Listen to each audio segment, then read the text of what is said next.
I'd like to ask you a question. Irish Sign Language interpreters are here. Who are they here for? For me? Well, yeah, they are here for me. But most of all, they're here for all of you. So you can fit in with my language. The ISL interpreters, what are they doing? I sign, and then they voice over and translate into English for you. Let me tell you a story. I was born deaf. The doctors identified me as deaf at 6 months old. My mum and dad, did they get the support they needed? No, they didn't. Did they get the information there was about the deaf community and their language and their culture and the potential opportunities ahead for me in future? No, they didn't. My life was doomed as a negative from that moment forward. I initially went to a hearing play school with other children. I can remember once sitting in a circle with 2 teachers sitting out front. All the children were involved in an activity of singing a rhyme. The children sang away. What was I doing? Nothing. I just sat there doing nothing. I was lost. The children continued singing. Then they stood up, which was part of the actions of the nursery rhyme, and they dropped to the floor. What was I doing? Still sitting there doing nothing, just sitting. Lost, isolated, left out. I gestured to a little boy who was on the ground. Come, sit with me. He did that. He came and sat beside me. That just went to show just how I was feeling alone, sitting by myself, and having him there sit with me made me feel a bit more the same. Later, I went to the local state school for hearing children. I was there for about a year.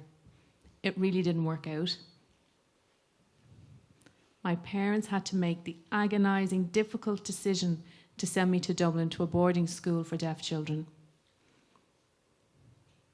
I can remember the first day going in there. I entered a classroom. There was a group of girls sitting in a circle. Those girls are still my friends today after all these years. One of them remembers clearly waving at me and gesturing towards me to come join them. They were doing colouring. I went over. They made space for me, pushed other little pals away. I sat in. And my friend gestured and signed to me what they were doing. So they were colouring. And from that moment on, I don't remember ever actually learning Irish Sign Language. I don't remember how I learned. I don't know how I picked it up, how I was influenced. I don't remember the actual pragmatics of that. But I know it was my language. And I know the first 5 years and 9 months of my life, I was deprived of that language. Irish Sign Language, what is it? It's a language. It's the same like your language that you use. It's similar to spoken languages, French, Spanish, German, English, all the languages that there are.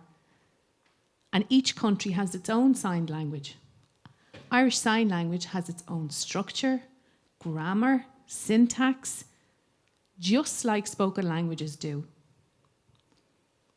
Irish Sign Language is the first or preferred language of the deaf community. ISL is 80% based on body language and visual expression. It's a visual language. I'm not sure if you know that Irish Sign Language is already a recognised language of this country, the 3rd language of this country since December 2017. Irish Sign Language is for everyone. It's the key to inclusion. want you to imagine this. Here, imagine if, here in Ireland, everywhere you went, any part of life, everyone could sign. Imagine going into the street and bumping into people and signing, going into the bank being able to sign, going into shops being able to sign, hearing and deaf people all alike being able to sign. Can you imagine? Can you imagine the world if it was like that? In all the other countries where there are sign languages, British Sign Language, everywhere, if everybody could communicate through sign language, imagine that. Let me tell you another story. This just happened to me about 3 weeks ago.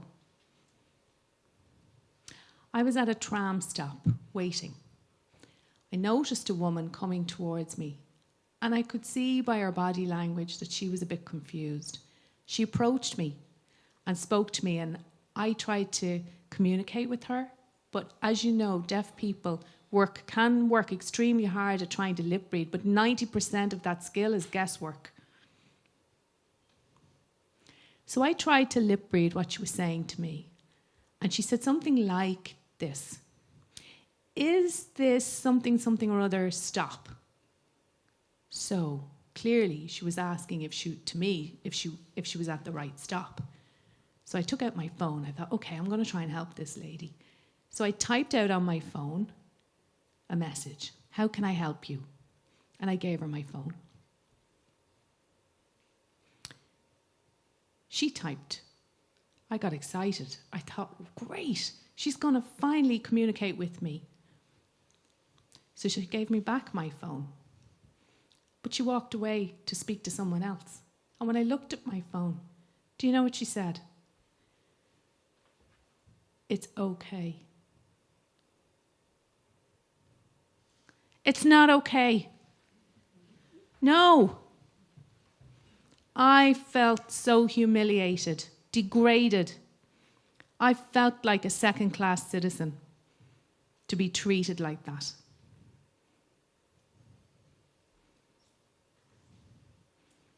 The only time I can remember being treated equal happened when I went to Maynooth University. I was there studying for a degree for 3 years. Interpreters were provided throughout. I was fully included with my class, with the students and lecturers. They recognised me, they saw me. I also went on 3 professional work placements, and all the colleagues who met me valued me. One particular placement I went as a youth worker on a project. I had interpreters provided to me for the duration. And during that placement, it meant that I had to act as a professional and carry out my role, and I could do that through ISL because I had interpreters with me, and I was able to link and build relationships with people through ISL.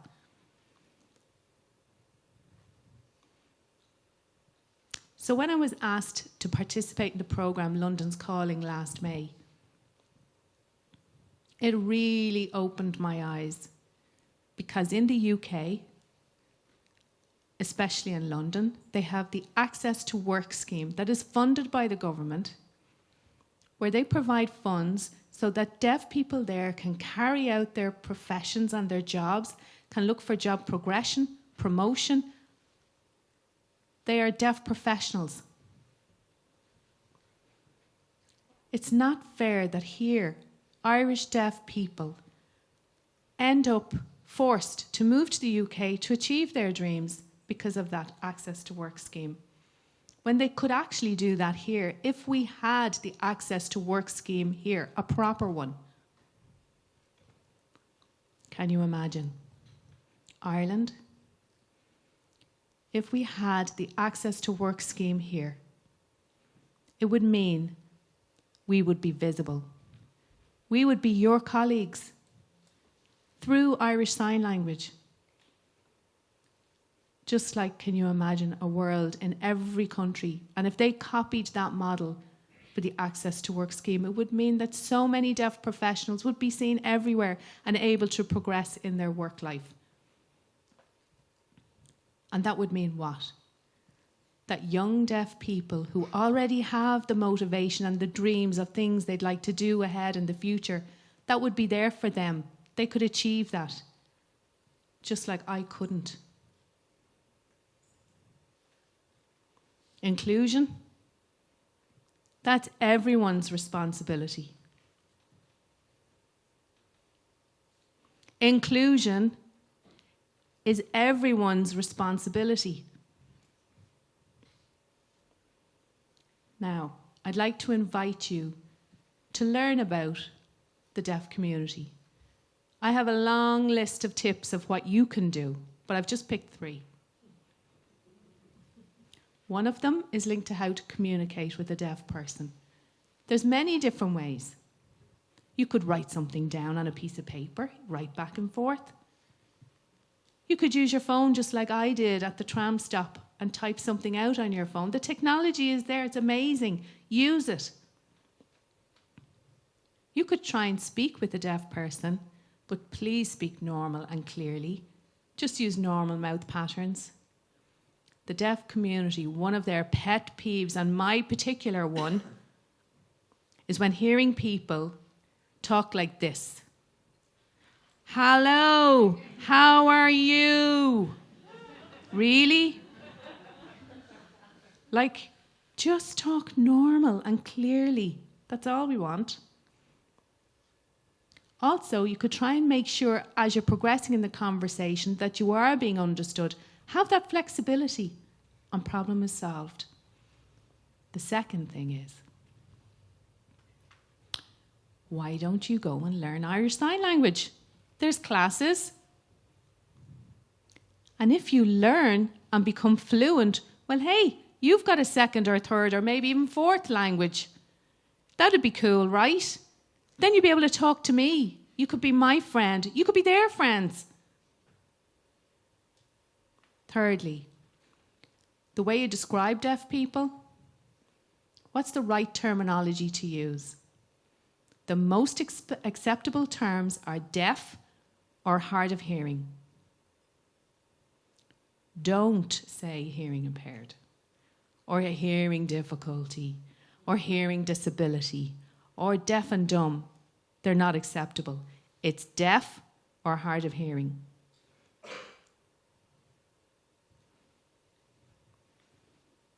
I'm going to remind you again. Inclusion is everyone's responsibility. I am Joanne Chester, and I'm not just deaf. Thank you.